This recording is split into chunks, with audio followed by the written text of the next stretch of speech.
The fluorescent lights hummed overhead, that particular frequency that only exists in hospitals and interrogation rooms.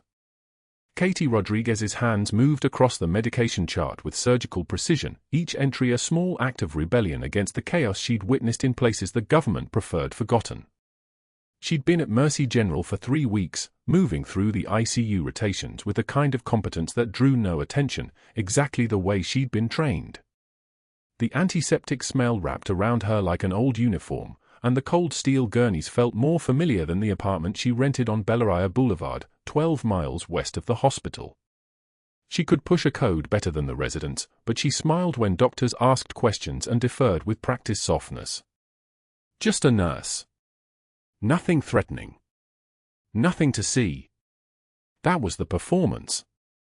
What nobody saw was the way her eyes tracked the monitor patterns before the alarm sounded, the way her hands knew where the crash cart items lived before she'd worked a full shift, the way she could estimate a patient's blood loss to within 200 milliliters just by the color of their skin. Those skills came from a different life, from a classroom made of sand and panic, where the wrong notation in a casualty report could mean a body got sent home in the wrong flag-draped box. She kept a pair of worn combat boots wrapped in a beach towel at the bottom of her hospital locker, boots that had walked through a field hospital in Ramadi during the siege when everyone else evacuated and she stayed. The leather was scarred, the laces permanently frayed, and the soles bore the dust of a country she was officially never in. The only physical proof that Katie Rodriguez had ever been senior chief petty officer. The only evidence that mattered. The scars on her left wrist told a different story to people who didn't know to look. A jagged line ran from her inner wrist to her elbow, the kind of scar that makes civilians nervous, and she caught Dr. Hargrove staring at it during morning rounds on a Thursday in her second week. His eyes narrowed like a predator catching the scent of something wounded, and she recognized the expression immediately. She'd seen it before, in the eyes of men who smelled weakness and mistook it for vulnerability. He asked where she'd trained, casually, while checking a central line placement, and she gave the rehearsed answer. Community college upstate. State University for her bachelor's. Nothing special. No gap years.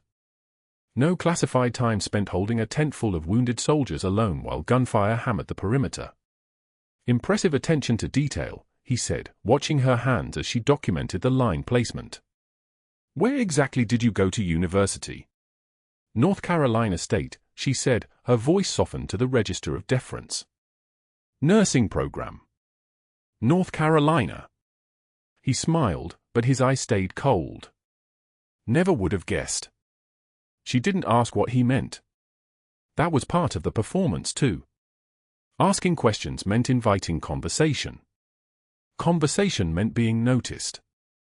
And being noticed was the thing that got people killed, not with bullets, but with scrutiny, with investigation, with questions about why a nurse's charting habits were more detailed than a surgeon's, why she caught billing anomalies before they became problems, why she knew things she shouldn't know.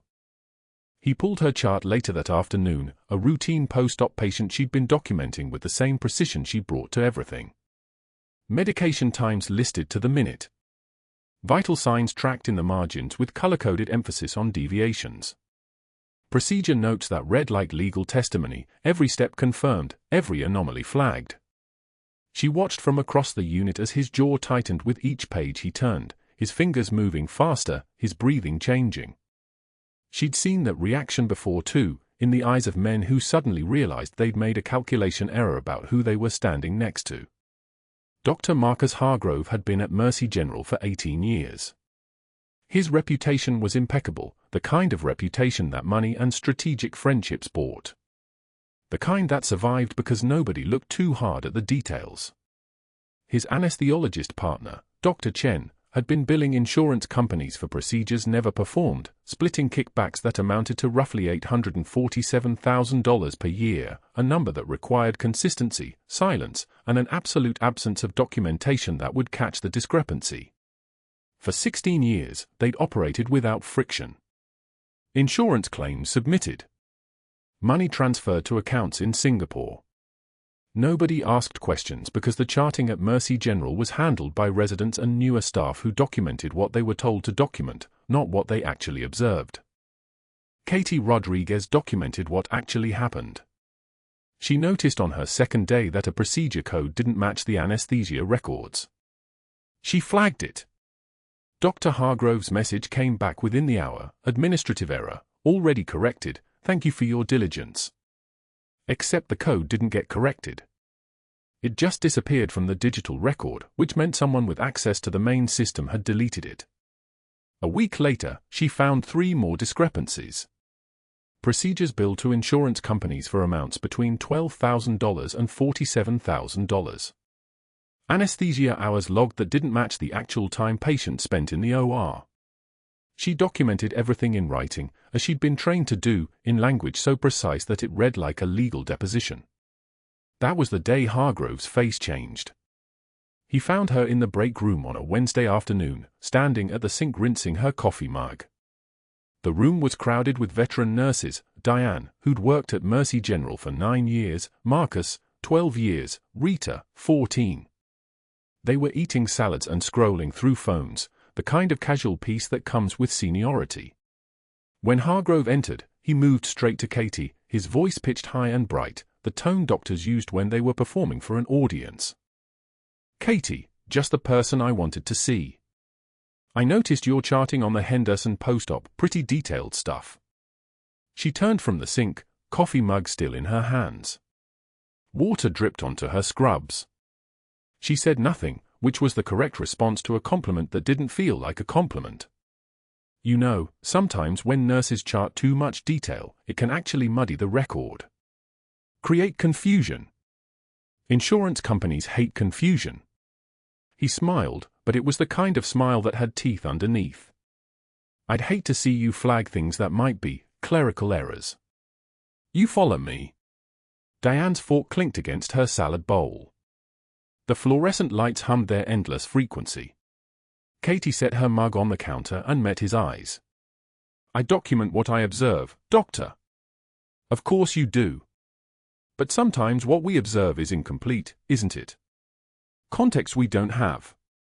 Administrative decisions happening at a level above nursing." He moved closer, close enough that she could smell his aftershave, expensive and suffocating. "I'd hate for a good nurse to accidentally torpedo her own career by misinterpreting routine billing procedures. How long did you say you've been here?" 3 weeks. 3 weeks. He nodded slowly. "You know, it takes about 90 days for a new hire to really understand the culture of a hospital. The way things work. The way relationships function. I'd recommend focusing on patient care and letting the administration handle the paperwork. That's my advice as someone who cares about your future here." He didn't wait for her to respond. He turned and left, and Katie watched him go, noting the way the veteran nurses suddenly found their phones very interesting, the way nobody made eye contact with her, the way the break room felt 11 degrees colder than it had 4 minutes ago. She returned to her section and continued her shift with the same precision. Documented everything. Flagged every anomaly. It was muscle memory at this point, the discipline of someone who'd learned in a place where sloppy charting killed people. But that night, standing at her apartment window looking out at the Houston skyline, she understood that she'd made a mistake. Not in her work was clean and necessary. The mistake was in being too good at something that threatened a man with too much to lose. The mistake was assuming that competence was invisible, that precision didn't draw attention, that you could hide in plain sight just by being quiet and helpful and doing exactly what you were trained to do. She pulled her locker combination open the next morning before her shift and saw the boots were still there, wrapped in their faded beach towel from a hotel in Dubai that didn't exist on any map she could point to. She touched the sole once, and the dust of remedy came away on her fingertips. Outside the locker room, Mercy General hummed with the sound of machines and voices, with the work of healing that continued regardless of who deserved to do it and who didn't. She pulled her scrubs on with the efficiency of someone who'd changed in far worse places and walked out into the unit, where Dr. Hargrove was waiting with the kind of smile that meant he'd already decided what came next. He was waiting for her in room 304. Katie had been at Mercy General for 19 days when Dr. Hargrove decided the moment of public execution needed an audience. Mrs. Patterson, 73, was recovering from gallbladder surgery, her daughter sitting vigil in the uncomfortable vinyl chair that had probably witnessed 10,000 worried conversations.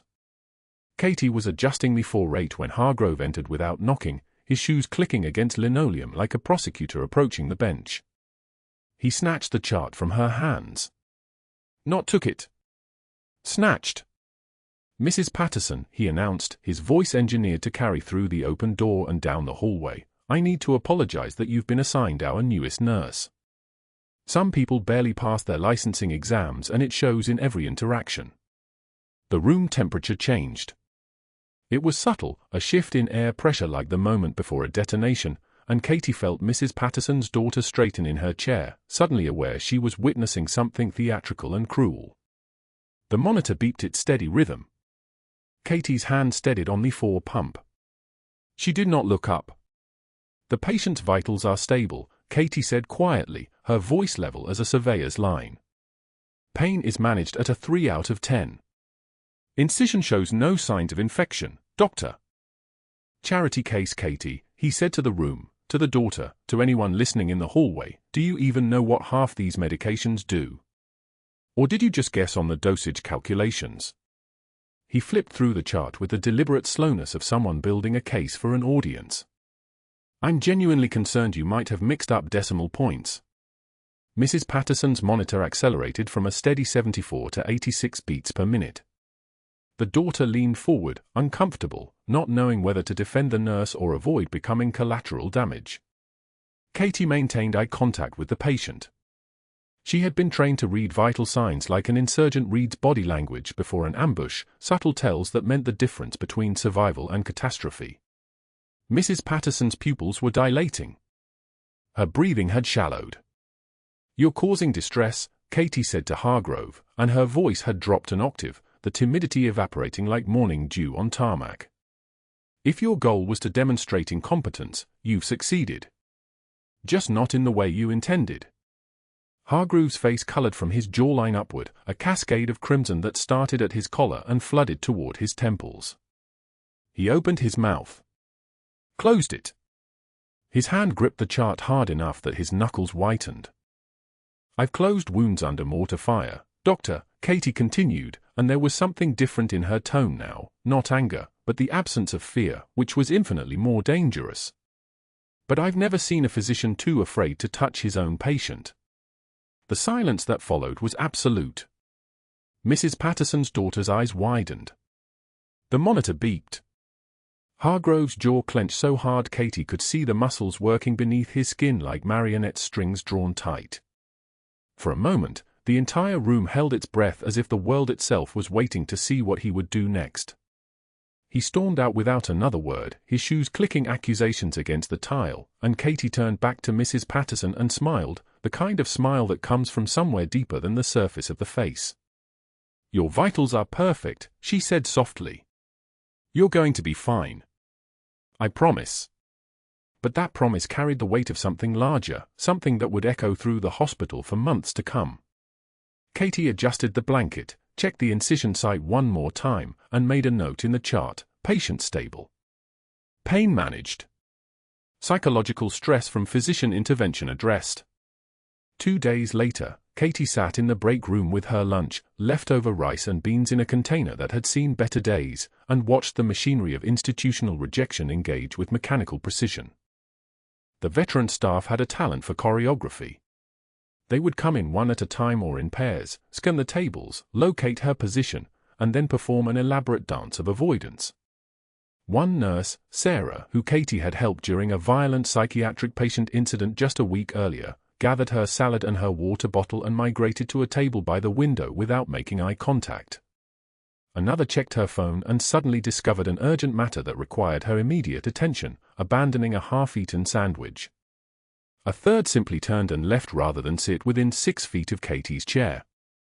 Within 90 seconds, Katie sat alone at a table designed for 8 people, and through the glass partition that separated the break room from the hallway, she could see them clustered around Hargrove, who was doing something with his hands, exaggerated movements that seemed to be mocking how she moved, the economy of her motion, the precision of her gestures.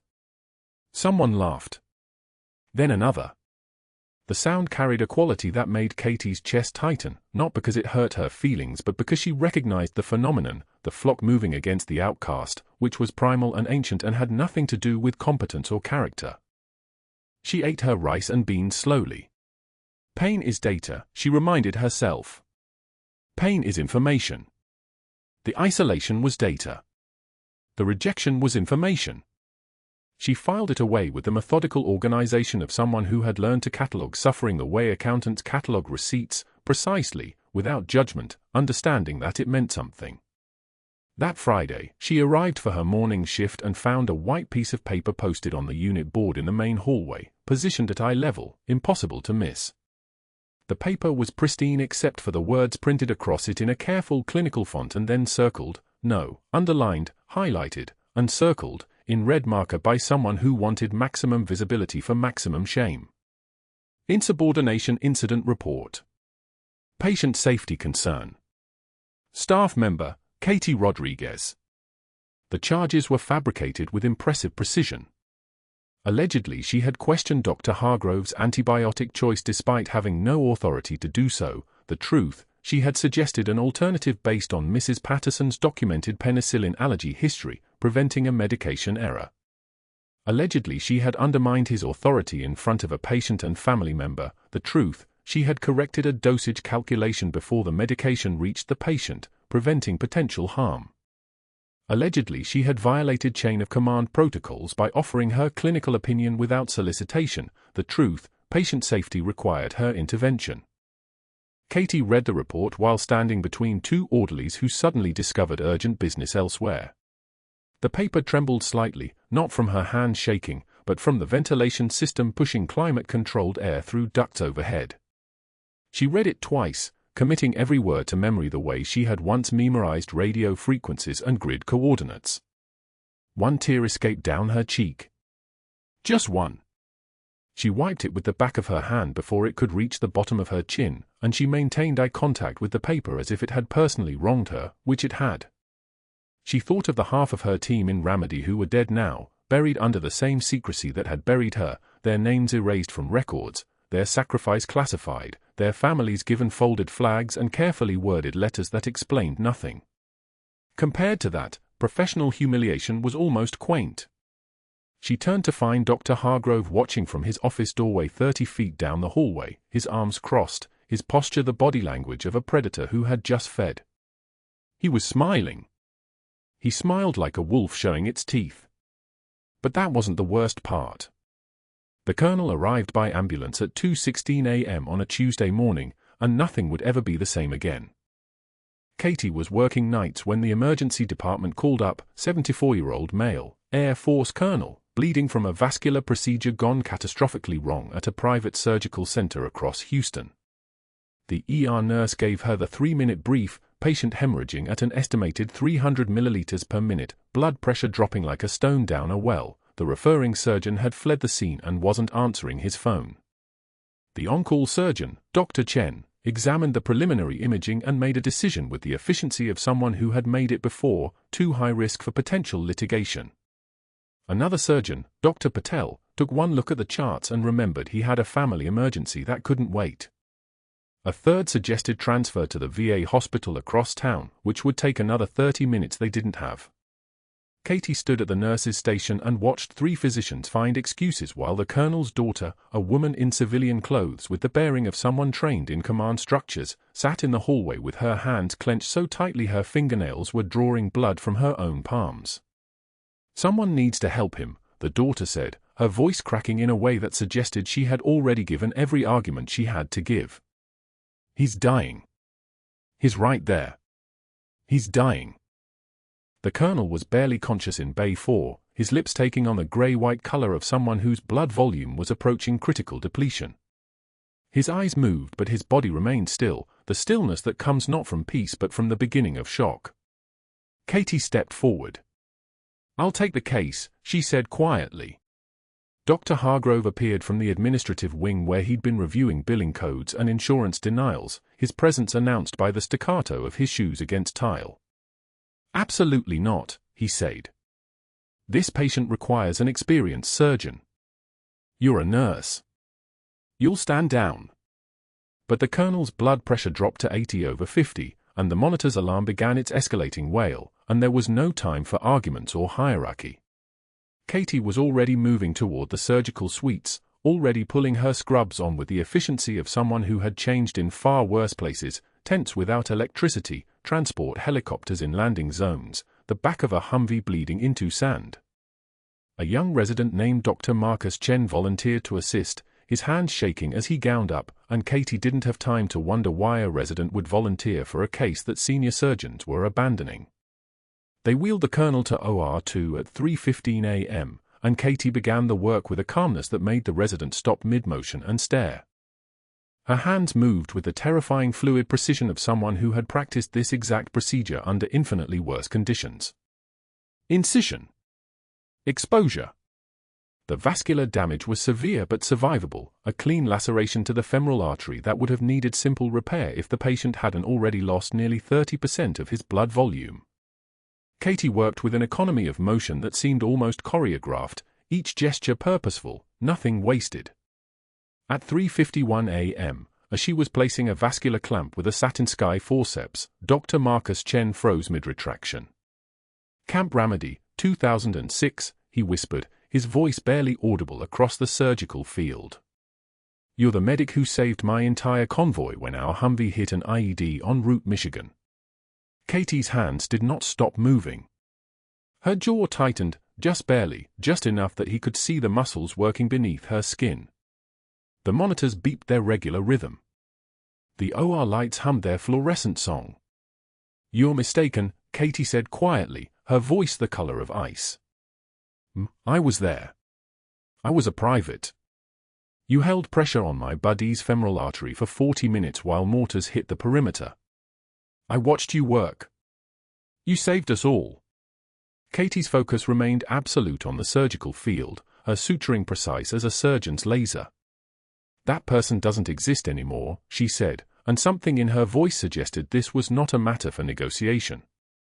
"Focus on the bleeder, doctor." The next 3 hours would be years long.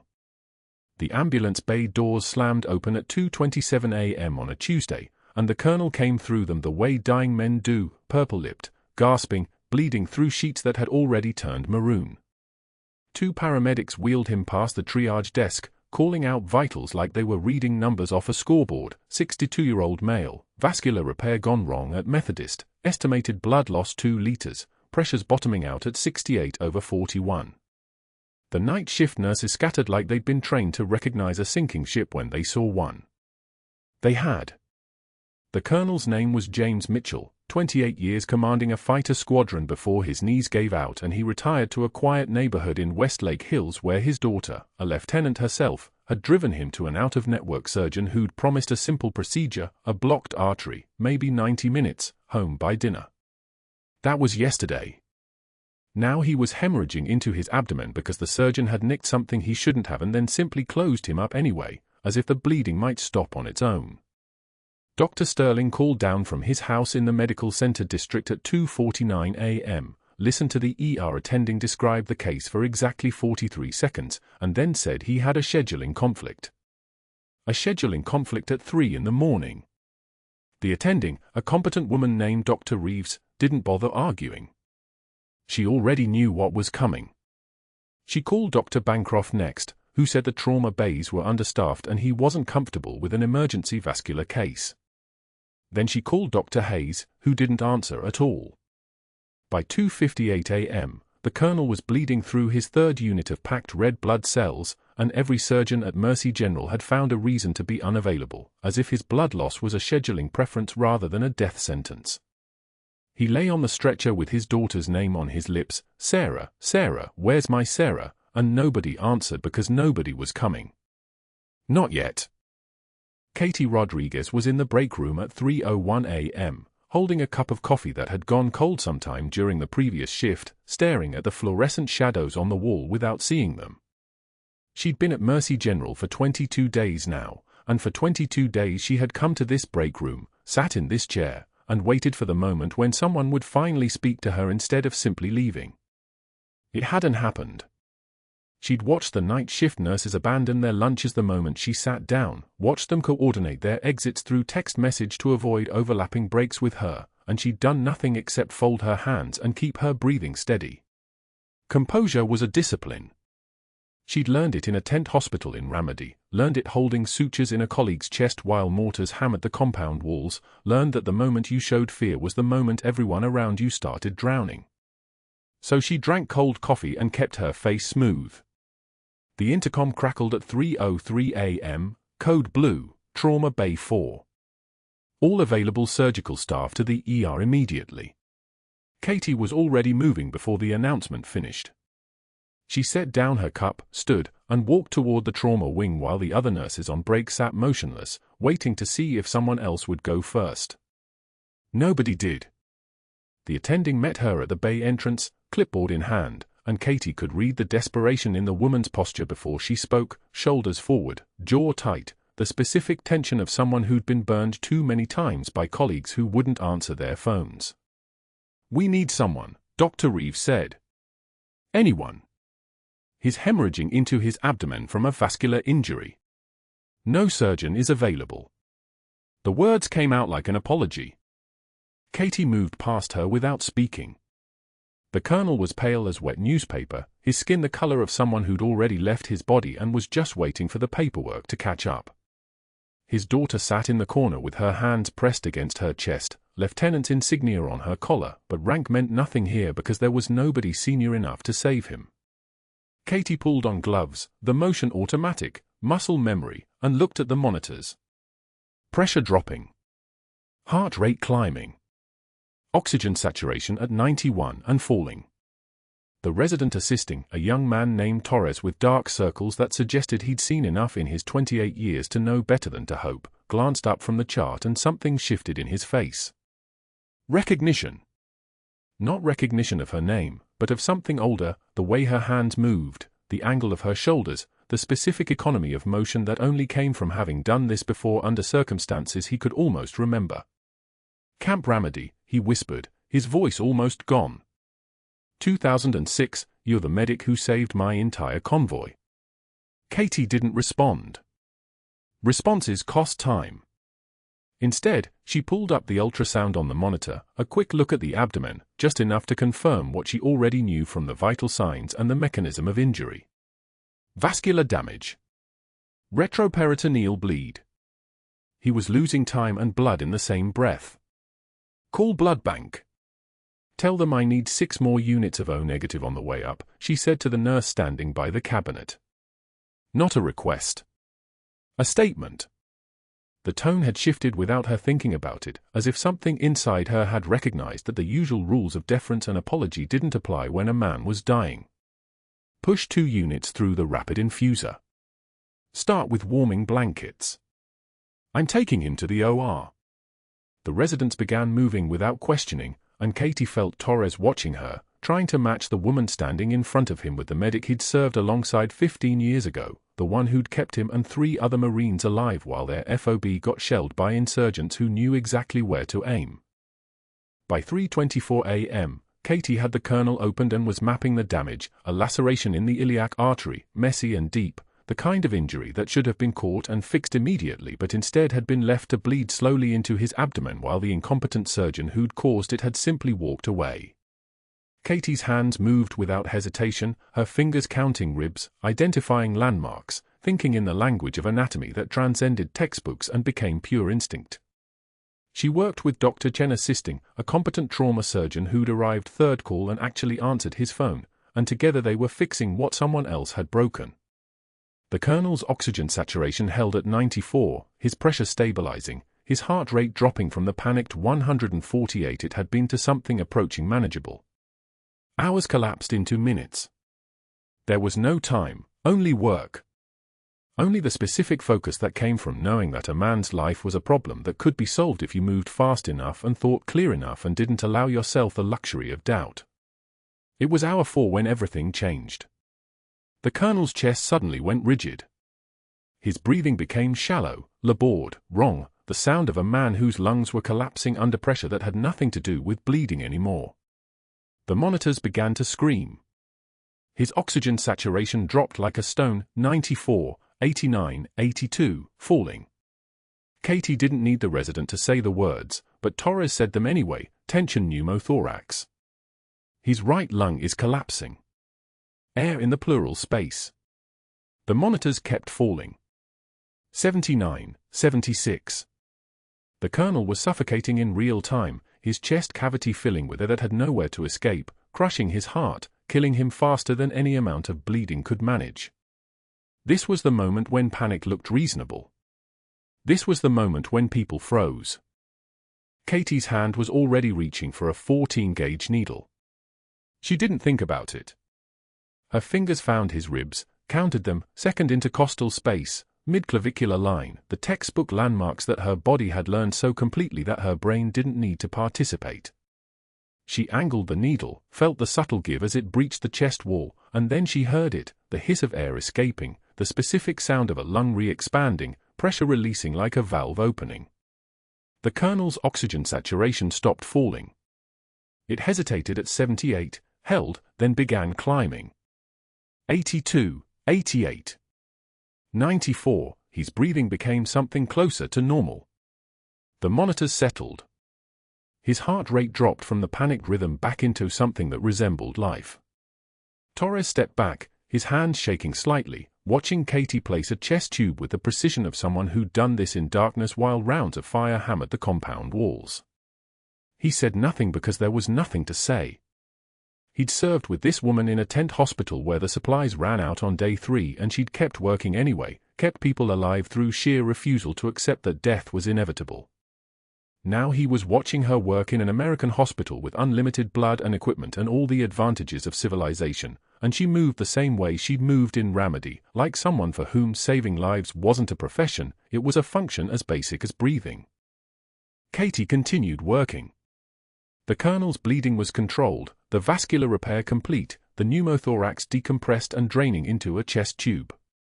By 7:33 a.m., when the day shift residents began arriving and the attending physicians started checking their phones, Katie had stabilized a man that nobody else would touch and was beginning to close. She didn't celebrate. She didn't pause. She simply worked through the closing layer by layer, her movements economical and precise, while Torres watched from the corner and tried to reconcile the timid nurse he'd seen in the break room with the combat surgeon he was watching now.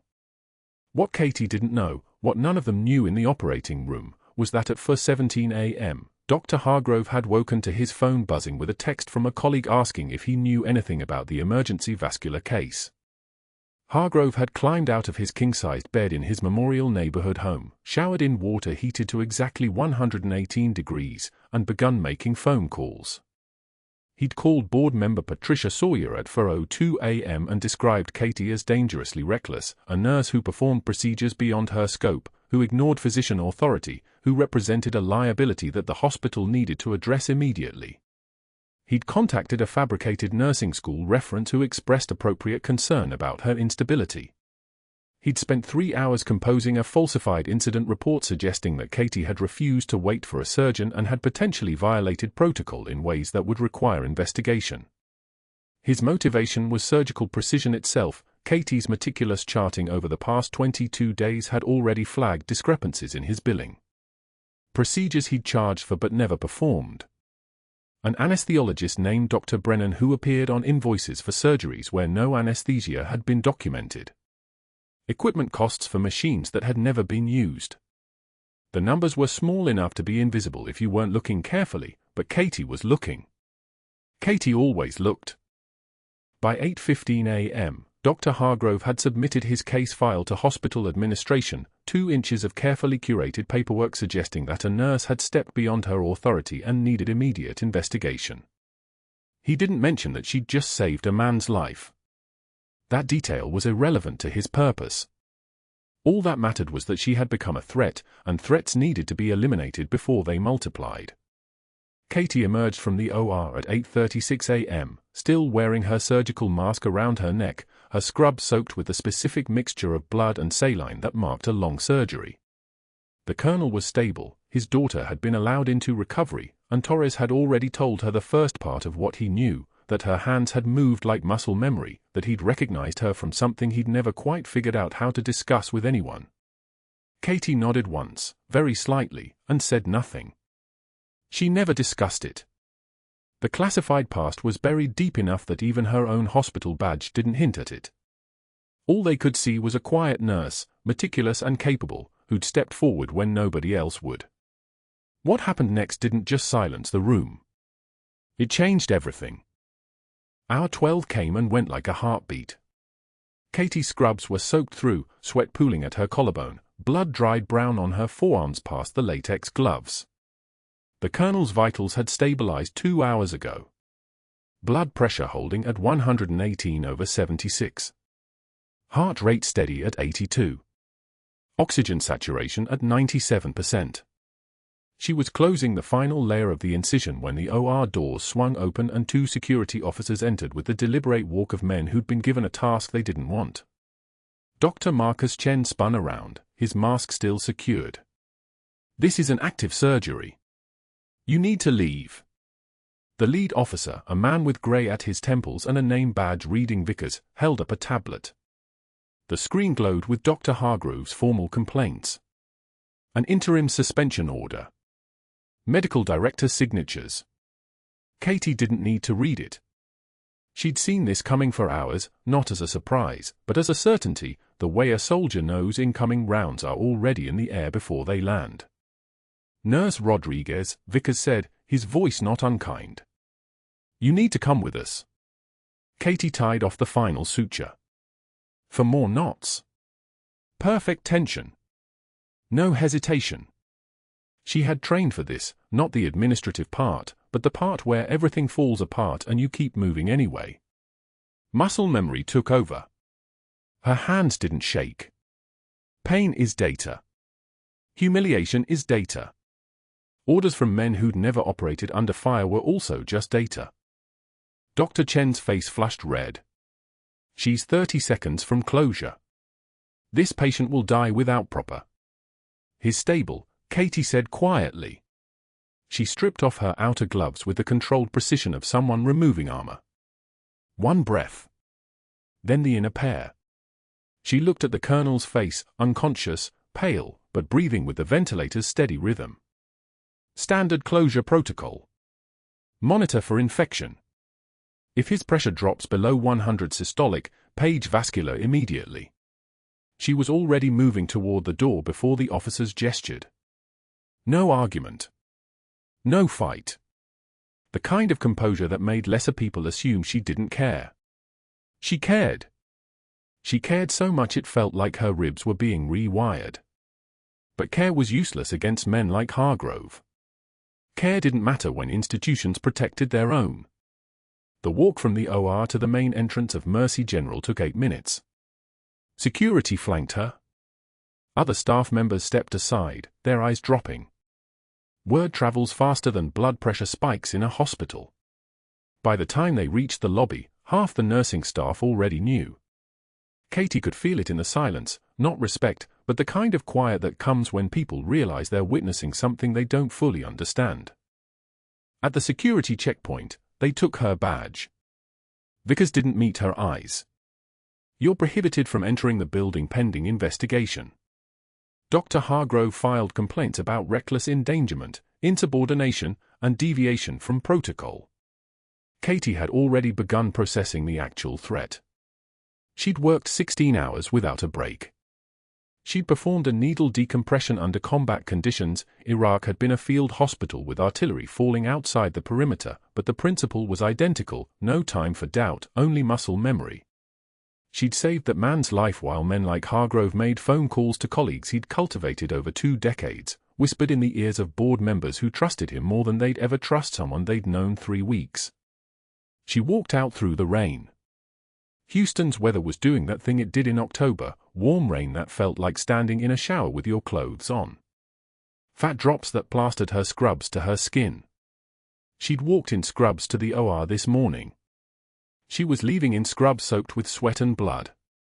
The cardboard box she carried felt heavier with each step. A cracked mug. Someone's attempt at humor during her second week at Mercy General, before the isolation had set in. World's okayest nurse. She'd kept it because it was honest. A dying succulent in a small ceramic pot. Brown leaves curling inward. She'd bought it at a Target in the Uptown district because the tag said it could survive anything. Apparently it couldn't survive a nurse working 16-hour shifts. A photograph in a weathered frame. 12 faces. A unit in Ramadi. 2006, the photo smelled like desert dust and diesel and the particular exhaustion that comes from holding people together while the world tries to tear them apart. 6 of those faces were buried now. 2 in Arlington. 1 in San Diego. 3 in the soil of a country that erased the operation that made their deaths official. She found a bus stop on Westheimer. The bench was wet. She sat anyway. Traffic blurred past. Headlights reflected in puddles. Somewhere in the city, the colonel was in recovery, probably waking up to discover he'd survived. His daughter would be standing guard in the ICU. Dr. Marcus Chen would be monitoring his vitals and second-guessing every decision Katie had made during the surgery. Dr. Hargrove would be making more phone calls. The rain hammered down like applause for the wrong performance. Katie sat on the bus bench and let it come. Not crying. She'd learned to separate those actions. Her eyes were wet, but tears were just salt water expelled through ducts. They didn't mean anything. They were physiological response, not surrender. She'd been officially erased twice now. Once by the government, when the operation in Ramadi was classified so deep that even the CIA couldn't find it. Her service records locked away. Her commendations deleted from the public record. Officially she'd never been there. The field hospital she'd held alone for 72 hours never existed. The 43 people she'd operated on, some of them her own convoy, some of them local nationals who showed up bleeding, they'd all been treated by phantoms. Second erasure hurt worse. Inside Mercy General, Dr. Marcus Chen was probably fighting his own battle. The resident who'd served with her in Ramadi, she'd seen his hands shaking during the final closure, seen him reach for Katie's sutures with the body language of someone recognizing a master. He would be begging now. Begging the other residents. Begging his attending. Begging anyone with authority to understand that the woman they'd just ejected had kept a man alive through sheer technical precision and the kind of calm that only comes from having already survived worse. No one would listen. Hargrove had spent 20 years cultivating relationships. Katie had spent 3 weeks trying not to get killed by a system she couldn't fight openly. The bus pulled up to her stop at 4:13 p.m. She got on anyway, even though she wasn't going anywhere in particular. A woman in the seat across from her glanced at her blood-stained scrubs and then immediately away. Katie didn't exist to her. She was just the apparition of someone's bad day. She got off at the next stop.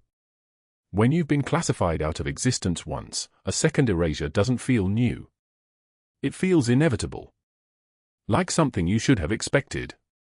The rain had soaked through to her undershirt. Her hair was plastered to her neck. The cardboard box was starting to disintegrate at the corners. 6 blocks from the hospital, sitting on a bench outside a closed laundromat, Katie allowed herself 30 seconds of something that wasn't quite crying. It was the kind of thing soldiers do when they're alone and think no one's watching. A technical purging of pressure. Then she straightened her spine. Put the box on her lap. Looked at the photograph of her team. Half of them gone. The rest scattered. One selling insurance policies from a car lot outside Sacramento. One running a boat repair business in Guam. One teaching high school in Portland and pretending it never happened. And Katie, sitting on a wet bench in Houston, wearing scrubs that no longer belonged to her, holding the only physical proof that she'd ever been anything but an orderly with ambition. The rain kept falling. Traffic kept moving. The city didn't care that she'd just saved a man's life or that the institution meant to support that kind of work had decided instead to protect fraud. But that wasn't the worst part. 2 days later, a trauma patient arrived at Mercy General in an unmarked transport vehicle, unconscious, carrying a foreign passport with pages stamped in Arabic. The resident who'd served with Katie in Ramadi, Lieutenant Marcus Chen, stood at the bedside watching the monitors spike as the man's eyes began to move beneath closed lids, that moment before consciousness snaps back like a trap. The patient's body went rigid. His eyes opened. He began screaming in a language that made the translator in the hallway move faster toward the room, his words tumbling out like shrapnel, rapid, terrified, urgent. And then his gaze locked on Katie, who'd been quietly readmitted by the hospital board after the colonel's family demanded answers, after his daughter, a lieutenant herself, decorated and precise, had walked into the administrator's office and said 3 words, "I want her back." The Iraqi man's trembling stopped. His voice dropped to a whisper, and the room seemed to contract around the single phrase he repeated like a prayer, like a warning, like the name of something sacred and terrible. Malak al-Maut. Malak al-Maut. Angel of Death. The name insurgents had whispered in Ramadi's streets, passed from fighter to fighter in the summer of 2006 when a Navy medic had held a field hospital alone for 72 hours while everyone else evacuated, while every other medical personnel pulled back to safer positions, while the siege tightened around the compound like a fist closing. The patient's hands reached toward her, and she moved to the bedside with that same measured grace, and he began speaking in Arabic, broken, emotional, desperate to be understood. The translator entered and her voice filled the space. He says the insurgents would warn each other. Do not go near the American field hospital. The angel of death protects it. She does not miss. The resident's hands began to shake. Not from fear. From recognition. From the understanding that crystallized in real time, that the quiet nurse who'd been systematically destroyed, who'd been walked out in the rain clutching a cardboard box, who'd been erased twice by institutions, was the legend he'd heard about in every briefing, every cautionary tale, every story that separated myth from memory. He pulled up his secure terminal and accessed the declassified file that had just been released 72 hours ago. The Pentagon had officially acknowledged her service, officially removed the redactions, officially restored the record that had been buried under state secrecy for 18 years. His voice shook as he read aloud to the assembled staff who'd begun gathering in the ICU, staff who'd watched her be escorted from the building, who'd said nothing, who'd believed the write-ups and the whispers. Senior Chief Petty Officer Katie Rodriguez. 2 silver stars. 2 purple hearts. And... He paused. His eyes found hers and held. Navy Cross. Citation reads, for extraordinary heroism in combat operations. Carried for wounded Marines through sustained sniper fire. Held surgical operations for 72 continuous hours under siege conditions. Refused evacuation. Refused relief. Refused to abandon post. Each medal landed like a verdict. Each sentence rewrote the room's understanding of who they'd been standing next to. But that wasn't the worst part for Dr. Hargrove. The doors to the ICU burst open, and the sound of boots on tile echoed down the corridor, not running, not rushed, but the steady measured pace of someone who'd crossed 1,000 kilometers and wouldn't be stopped by walls or protocols or the hierarchy of institutions. A rear admiral entered, her dress blues sharp enough to cut, her insignia catching the fluorescent lights like a warning. Her voice had the texture of absolute authority, the kind that came from commanding $300 million of military assets and never having to repeat herself. She walked directly to Katie, came to attention with the precision of 30 years of service, and rendered a salute that Katie returned with muscle memory that had never left her body, that lived in her bones beneath the scrubs and the bruises and the erasure. Then the Admiral turned. And her gaze found Dr. Hargrove like a targeting system locking in. Doctor, you interfered with the medical treatment of a decorated war veteran. You attempted to terminate the career of a Navy Cross recipient. You falsified hospital documentation. You abused your institutional authority. Her voice didn't rise. It didn't need to. It simply stated facts the way a judge states a sentence. Dr. Hargrove opened his mouth. His voice came out thin, cracked, pleading. I had no idea who she was. She never disclosed. I was only following protocol. The Admiral's hand rose, a small gesture, and his words stopped like he'd hit a wall. She was ordered not to disclose. Direct orders from the Department of Defense. She was following her chain of command. You were following your greed. A laptop appeared in the FBI liaison's hands, and the screen lit up with security footage, grainy parking garage footage showing Dr. Hargrove meeting with the anesthesiologist, their hands exchanging envelopes, their voices low but captured on audio, discussing percentages and timing and which procedures would generate the most insurance reimbursement without triggering audits. Billing records materialized on the screen.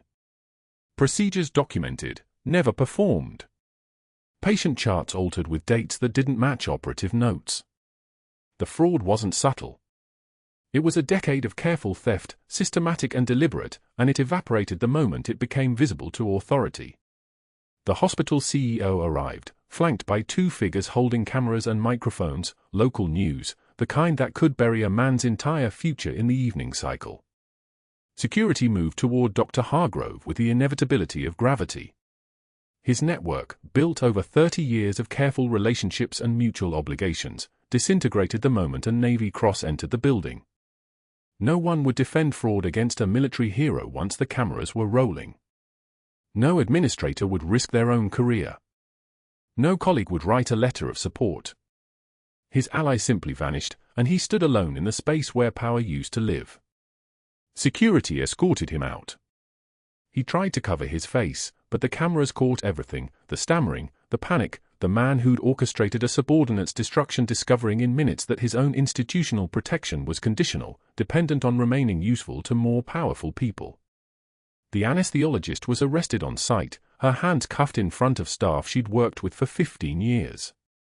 The medical director who'd signed Katie's suspension order resigned within the hour, chose to walk away rather than explain her role in the fraud's protection. Katie stood perfectly still through all of it, that same measured breathing, that same composure that had survived remedy and bureaucracy and the particular cruelty of being erased by the institution meant to protect you. When Dr. Hargrove was walked past her, escorted by security, he tried to look away. But she made eye contact first, and she held it, and he looked down because he had to, because the weight of that gaze contained everything he'd done and everything he'd failed to understand about the woman he'd tried to destroy. The Iraqi patient was still whispering Malak al-Maut to anyone who would listen, telling the story through the translator's careful English of how insurgents would warn each other, do not go near the American field hospital. The angel of death protects it, and she does not miss.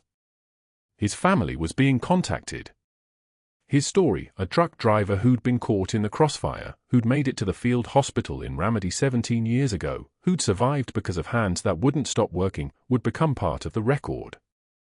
The colonel woke that evening, his daughter holding his hand in the recovery room, and his first words were the same ones every patient said when they understood they'd survived, "Where's my nurse?" And she was there, waiting, because that's what warriors do. They show up. 6 months later, Katie Rodriguez stood at a podium in Mercy General's main auditorium in front of 300 staff members, and the hospital's chief medical officer introduced her with the precision of someone announcing a historic moment. Director of Trauma Services, Senior Chief Petty Officer Katie Rodriguez, United States Navy. Her office was on the 4th floor with windows overlooking Houston's skyline, and on a shelf visible to everyone who entered, patients, families, residents, physicians, she kept those worn combat boots from Ramadi. No longer hidden in a locker. No longer wrapped in a towel. Displayed openly, side by side with her Navy Cross in a glass case that caught the afternoon light. She established new trauma protocols that emphasized meticulous documentation and absolute transparency, ensuring that no future physician could hide fraud behind institutional silence, ensuring that another nurse would never have to choose between her integrity and her career. The colonel made a full recovery and attended the ceremony in his dress blues, standing with his daughter as Katie took the podium. Dr. Marcus Chen completed his residency under her direct mentorship and requested permanent assignment to her trauma unit. The Iraqi patient brought his family to thank her when he was discharged, his daughter translating as he told the story again, the one that would follow Katie for the rest of her life, the one that mattered because it was true. Insurgents used to say that her shadow alone could stop bleeding. As for Dr. Hargrove, someone spotted him 6 months later on the west side of Houston, selling supplemental insurance policies from a folding table outside a strip mall, his medical license revoked in 4 states, his name appearing in federal testimony about Medicare fraud schemes. His voice had become smaller, his posture curved inward, his future a series of diminishing opportunities.